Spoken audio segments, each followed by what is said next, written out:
It's time for In the Zone with T-Pain, where we look at everything the real way.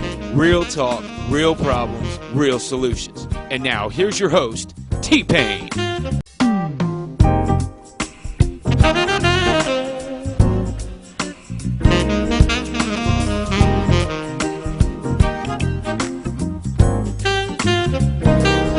Welcome to Straight Talk for Christians. We have a great show planned for you, but like always, we like to begin at the top of our show with something interesting by the way of news. Now, Doc, don't know if you heard about a young man who was on United Airlines. He's in a wheelchair, he's disabled, and he couldn't get to the restroom by himself. He didn't have his wheelchair, obviously, on the plane. The attendants didn't help him out. And so he literally crawled to try to get to the restroom to relieve himself. And then they didn't have a wheelchair waiting for him when the plane landed for him to get off the off-ramp. The attendants stood by and watched him try to struggle and crawl his way to the off-ramp. 29-year-old disabled man. I thought that was kind of sad. Now, United Airlines did call him to say, "We're sorry." They apologized and offered him $300.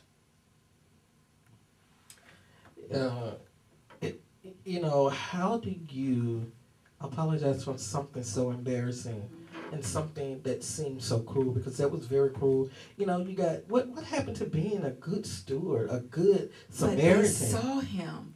The attendants saw him. Now the manager, who was, I guess, the main one over the crew of the other attendants, got fired. That person did lose their job. But what about the other attendants? Everybody saw him crawling and he needed assistance. I mean, I don't get it.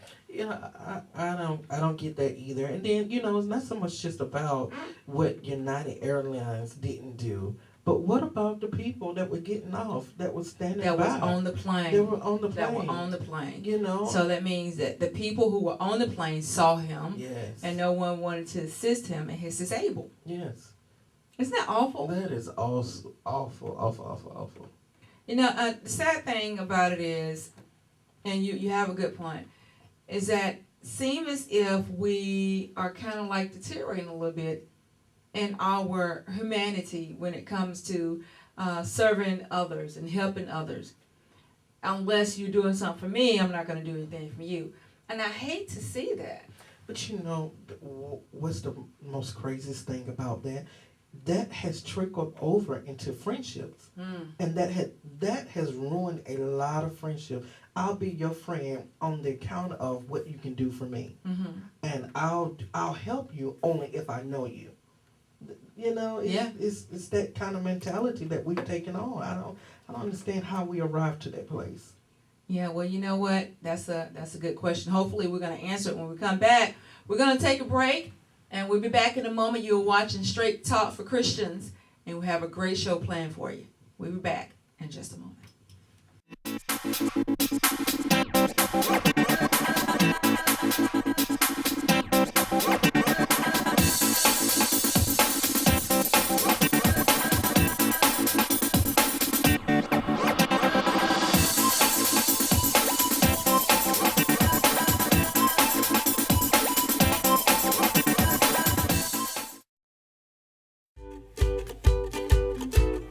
My name is Kate Lambert, and I've lived downtown for 2 years now. I decided to move downtown because I started going to school at Mercer, and I really wanted to be close to campus, and I can actually just walk right across the street and walk to all my classes, and it's just super convenient and it's a fun environment.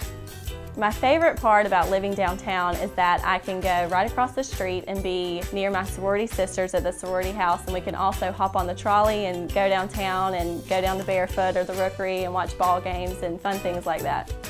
My name is Kate, and I love living in downtown Macon. Go Coyote!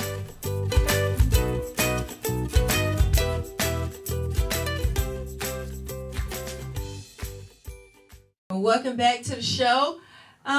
Before we went to break, we were talking about the news article of the young man who was disabled and ended up having to crawl his way just to try to get to the restroom to relieve himself on the plane. No wheelchair on the plane, obviously. Couldn't get any assistance from the flight attendants. And even after the plane landed, the young man had to crawl to the ramp just so he could get a wheelchair because there was no wheelchair waiting for him. And we talked about how it may have been for the flight attendants, but like you said, Doc, what about the other people who were standing by watching? They literally stood there and watched this man cry. When you think about it, the many and many of people that's at an airport, how insensitive is that? Which brings us to today's topic. Now, this is Straight Talk for Christians. So what we're going to be asking the question, what is the definition of a friend? Wow.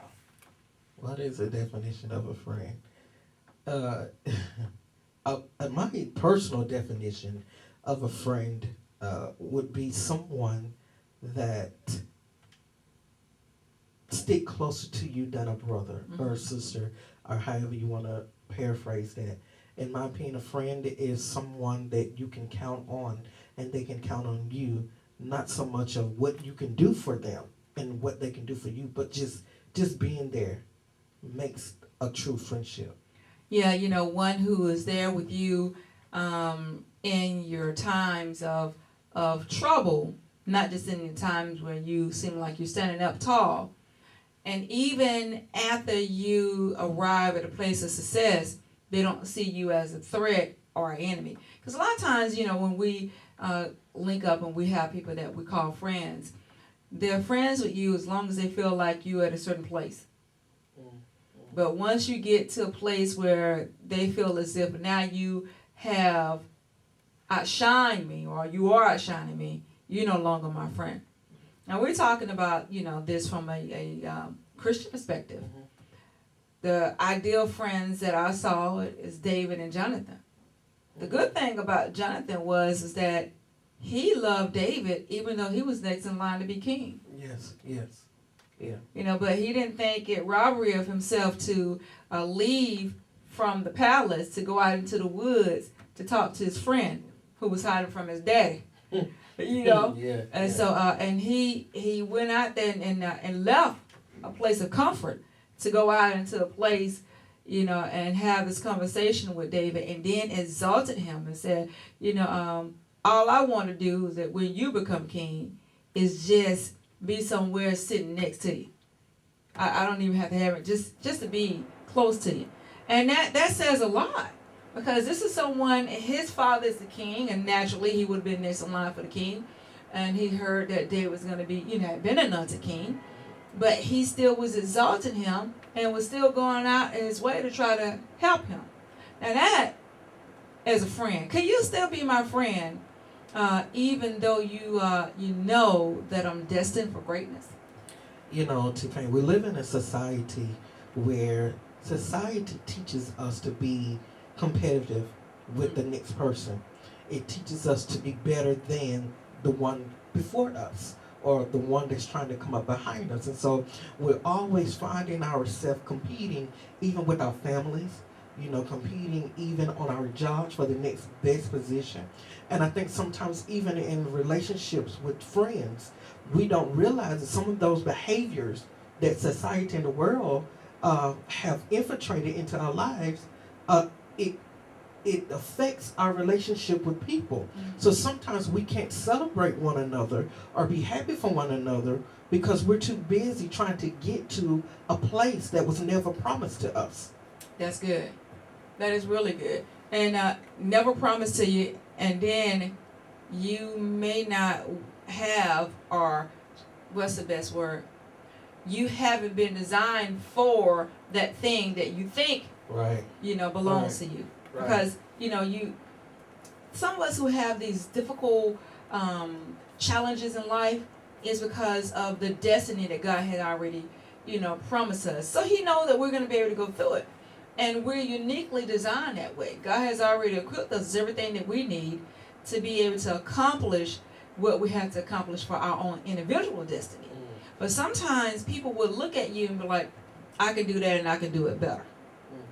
But then they'll come in your world like a friend, but they're not even want to be your friend. They want to just get inside intelligence. I just want to find out how you do what you do. I like what you do, and I want to do it better than you. not knowing that when it comes to us who are in the body of Christ and we're graced to do, what we do according to the gifts that's inside of us, with God's grace, we're going to always continually excel. And sometimes we don't even know about the redirection that God give us. He'll have us redirected. He'll have us do one thing this moment, and the next moment, hey, you go in a completely different way. But that's just how he does.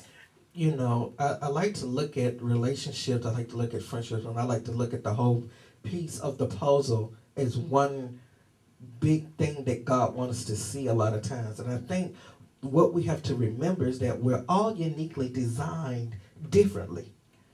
That's it. I can't do what you do the way that you do it. I don't Right. care if I am copying you, I'm walking behind you, I'm trying to maneuver the way you do, I'm trying to talk the way you do. I would never sound like you. Mm-hmm. I can manipulate you, but I would never be you. I won't be authentic. And I think sometimes what happens is that I think when you encounter someone who don't know their identity, Mm-hmm. they tend to say, I want to be your friend on that account because they admire where you're going. They can see people. We're visual people. We can see where we're going. We can see other things in other people that they may not see in themselves. And sometimes when we see what we see, or when individuals see what they see, it may cause them to be jealous or feel like, I need to connect with them for my own personal gain. Mm-hmm. And so what happens is they connect with people, and once they connect with these individuals, they find themselves jealous because that they've been trying to do, they wasn't created to do. Mm-hmm. The person can do it with grace. You know what? And here's the thing. Sound like we're talking about what a friend is not. Isn't that something? Because it's easy to describe what a friend is not. Here we are, both ministers. Can we really describe what a friend is? Now we sing that songs. I know y'all know the whatever hymn number it is. What a friend it is to have. We're having Jesus. Yeah. What a friend. I get it. And but can we have a David moment? Because when David was saying this, and there's a friend that's sicker closer than a brother, Jesus was noticing then. He was talking about Jonathan. So can we have one of those kind of moments as Christians? And I'm sure someone who's watching have. But those are the things that we want to be able to identify. Someone who will be there for you and don't make you feel less than because you don't have. Someone who's willing to speak into your life when you have a moment.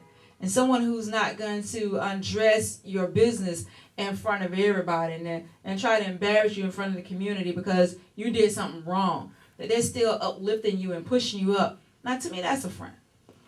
I totally agree. I think the role of a friend and a true friendship, they embody what we should receive from our family.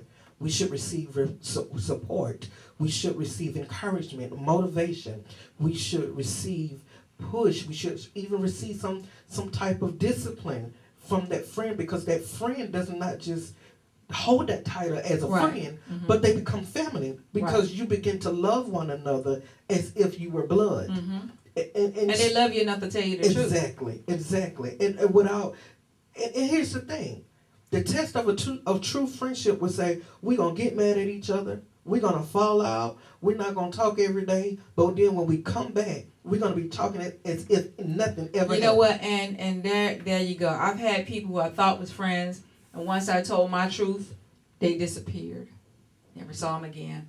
And so that's how it is. But unfortunately, that's not the way it's supposed to be, especially if you're men and women in the body of Christ. We should be able to, go and tell our feeling. If your brother or sister feel offended, you should be able to go and in love, of course, not tacky, or like, oh, I know you. Not that. But in an element of love to say, hey, I felt some kind of way about what you said, and then you own the conversation said it was not my intent to harm you or hurt you. I think when we're talking about what is a true friendship embodies great conversation and great communication Mm-hmm. skills. If you don't know how to communicate with one another, you ain't got no friend. Well, now, it's some people, and I've seen it, it's some people who have been miseducated about the definition of friendship because they're just starving for attention. Want to be, in relationship with someone who, and they can say, this is my friend. I've seen people do that. They feel like, they're less than or they're not as important because they don't have a lot of women friends or a lot of guy friends. And that, to me, is someone who haven't first self-identified with who they are and their own value. Right. And I always challenge people, find your value first. And then that way when you connect with other people, no one can, go and try to validate who you already are because you've already done that for yourself. But here we still have people who make excuses for other people who are downplaying them in front of everybody else. And then when you go to them and say, why are they talking to you like that? Oh, they're just a little rough around the edges. They've always been that way, but they're good people. That's my friend. But your friend shouldn't be talking about you like that. Your friend shouldn't be trying to embarrass you like that. And then here you see the little so-called friend in the corner saying, I'm just going to speak my mind because I don't care what anybody said. You ever seen that? I'm just going to speak my mind. I'm going to tell the truth. No. What is your truth without accountability? So if you're telling the truth, do your truth not have accountability to who you're telling it to? So it's like, that makes no sense to me. It goes back to, as you said earlier, understanding what the definition of a friend really is. Yes. And what the characteristics should be. Mm-hmm. We should look for true characteristics. I think sometimes what happens is that we tend to take our childhood friends with us. Those friends that when we were like 5 and 6. Problem.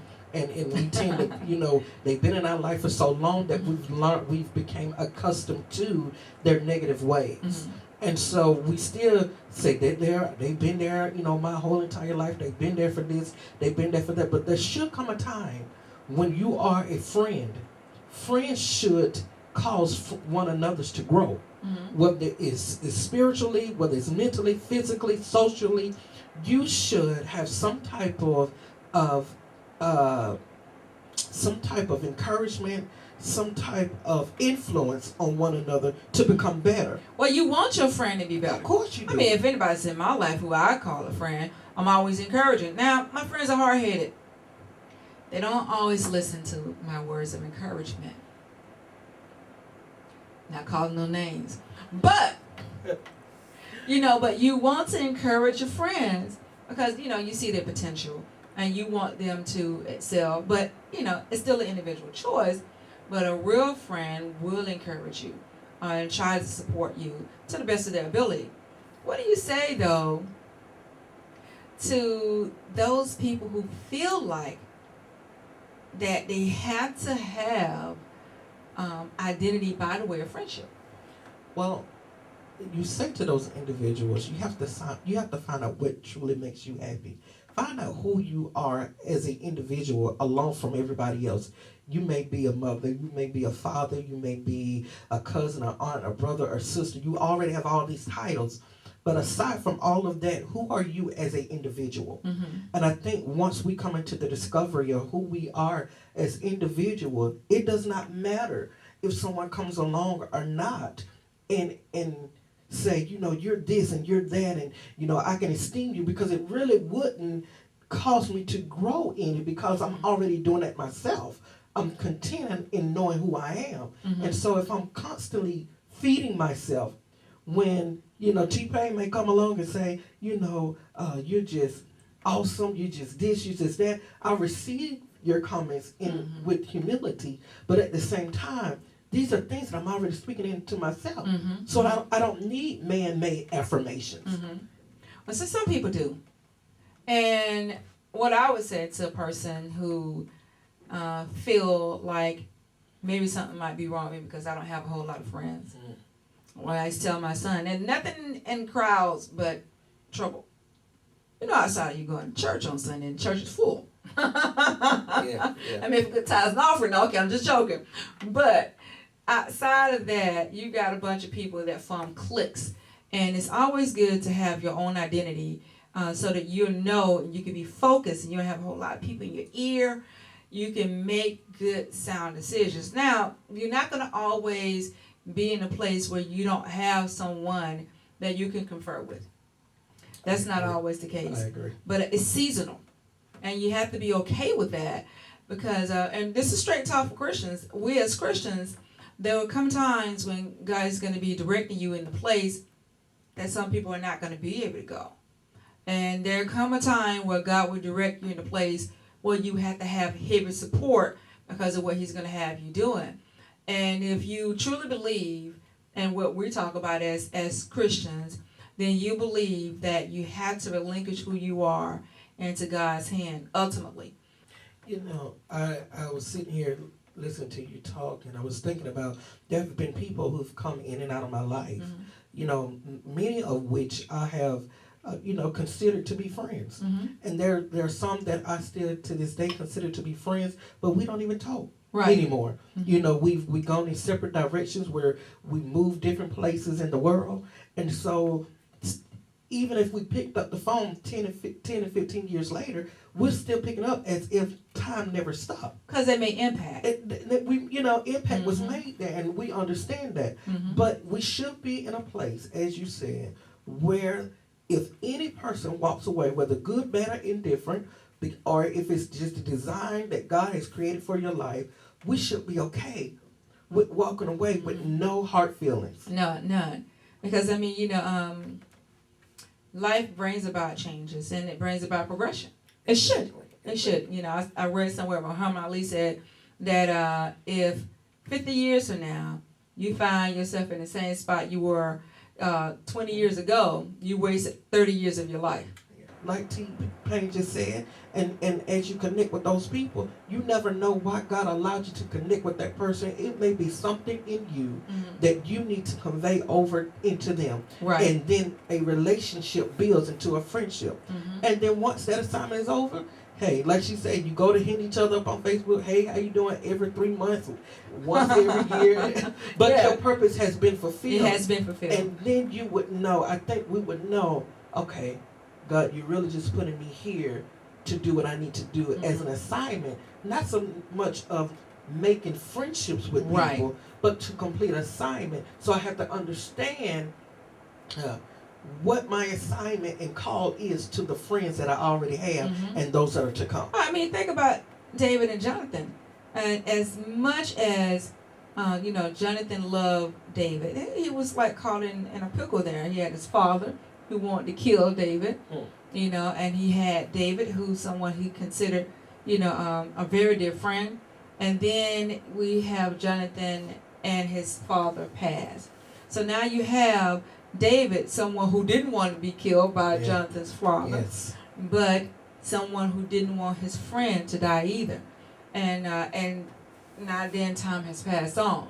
So, that's just how life is. I mean, life is about progression. And it's about growth. And we as people, though, we never want to let go of the thing that may have felt good. We want to keep it forever and ever and ever. Well, unfortunately, growth takes us out of comfort zones. So those things that we want to keep forever and ever, in order to grow, sometimes we had to allow the process to happen in our life so we can go on to become even more than we were before. Now, it's so hard a lot of times to see growth. And when you see the growth and you are not a part of the growth, especially with the friend that you thought you was friends with, it causes people to become angry. Yeah, well, and understanding that what you're going to always have what you need for your individual assignment. That's how it works. Whatever you need for you, if it's God surrounding you with a bunch of people, that's what God feels you need. If it means that you look up and there's really nobody but you, that's what God feels you need at that time. And so he's going to always give you what you need for your individual growth. Now, this is for people who are praying that God's will be done for their life. Now, that's not you, and I don't necessarily know what the problem is. Okay? But for those of us who are saying that we are called according to his purpose. Those are the ones who are praying that God's will be done for their life. And God's will being done for your life means there will be seasons where you will only be in direct contact with God. Because he has to be the only one speaking to you. You don't want anybody else to have your ear.